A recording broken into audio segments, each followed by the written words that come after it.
Hi everybody and welcome to SA Rugby Magazine. As always, I got Mark Keohane and I'm Kevin Ferguson. Mark, how you doing, bud? Yeah, great, thanks. Good. Let's get straight into it and chat about what's going on in Australia, New Zealand, South Africa in regards to the championship.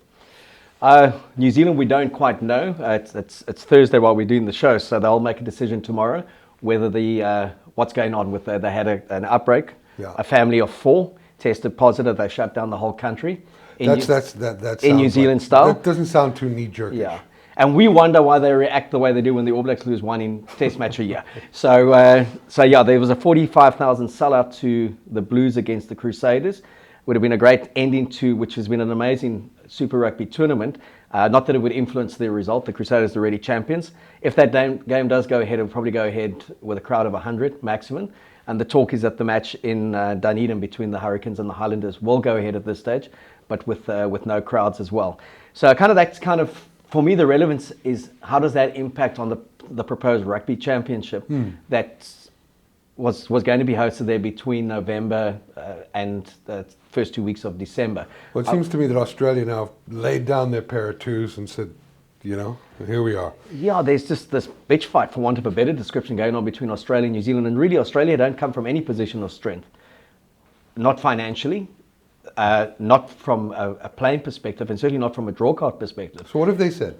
They've said, New Zealand has said they want to do a Trans-Tasman competition, but only so many Australian teams because they need the quality of Australian teams. And they've taken exception to that and said our teams will beat your teams, which is a nonsense because they clearly haven't done it for the last decade.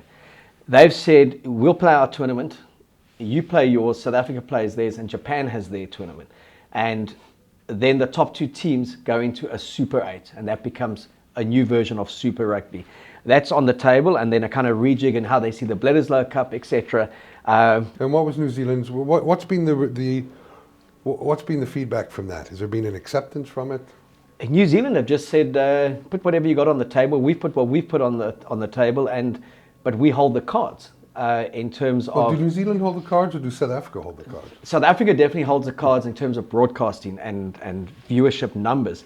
New Zealand always holds the cards from an All Black perspective or from just quality teams playing in a competition. The only thing that kind of hinders South Africa and New Zealand being the strongest alliance is the geographics. We're so far away. But that's why the Sanzar, and we spoke about this previously, the Sanzar relationship, South Africa will always invest with New Zealand in terms of the Springboks and the All Blacks. Those games will always be there. There may be a shift, as we spoke about, if Super Rugby does get disbanded and we go north. It will be more for our regional and our provincial teams. But I don't think we'll ever lose that South Africa playing in New Zealand or the Rugby Championship. And Sanzar could just become that, more the international competition as opposed to the regional or provincial competition. But Australia have been very bullish and I think showing typical Australian arrogance when they've really got no cards. Their competition is poor. They tried a domestic competition between Super Rugby and Test Rugby. It was like watching just an average club competition in any of the stronger traditional rugby playing nations. And if you go back to the early days, Super Rugby was the savior for Australia in that it gave that country a competition where it knocked our Currie Cup and it knocked New Zealand's NPC for something that was going to be slightly stronger to prepare the guys for Test Rugby. When Super Rugby kind of expanded too much and Australian teams were losing all the time, it really entrenched them as the 5th choice sport in Australia. Cricket will always be top, even though it's a summer sport when the team's playing overseas. Then you've got AFL, you've got soccer, and you've got rugby league. Rugby union, even when they were the world champions, was at best 3rd in the country. So I think New Zealand holds the sway between those two, and I think South Africa is the strongest position because the one country that can go north geographically is South Africa. It's an overnight flight. So I think the stories I hear from behind the scenes are that South Africa are well positioned to keep one foot in the Sanzar Alliance and obviously explore things in the Northern Hemisphere. When you say Sanzar Alliance, do you mean, are you referring to the championship or are you referring to Super Rugby? Well, Sanzar is kind of the governing body of. Yeah, but don't you think it's going to be very difficult for them to keep one foot in the Southern Hemisphere and commit to a Northern Hemisphere sort of competition. When I say they keep one footing, is that they say that, like you have the Six Nations, they're not going to try and play in an expanded Six Nations. They will still want to play in the Rugby Championship, and that's like the best of Southern Hemisphere. So South Africa's the salt pills of rugby. Yeah, well, even though there's one or two in the team. But it's, I think we're in the strongest position from a negotiation point of view. Obviously, the broadcasting is always stronger in terms of viewership. And then it just also helps when you are the current World Cup holders and ranked 1 in the world. It sure and does. And you know, some people Kind of been lost this year, hey? It has been lost, eh? And the last time we really felt like this was when we were in isolation. We felt no one could beat us.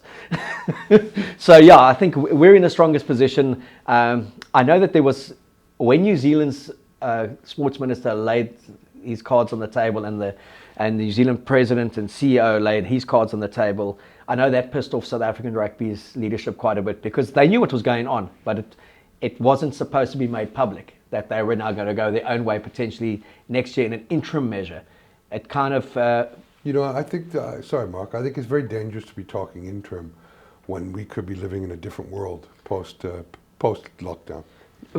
Totally agree with you. And Yuri Rue, when he did his press conference a couple of weeks ago and spoke about Super Rugby, Black Lives Matter, the Rugby Championship, he said the only guarantee that you've got, he said, it's going to be different. Yeah.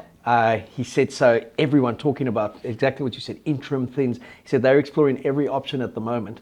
But primarily, South African rugby will be making decisions that are good for South African rugby, not necessarily good for Sanzar or for world rugby. And I like that kind of talk. It wasn't arrogance, but it was strength. It was... Yeah. We come from a position of strength. He's done a pretty good job, actually, hasn't he? No, he has. And I mean, you know, operationally, he's done an outstanding job.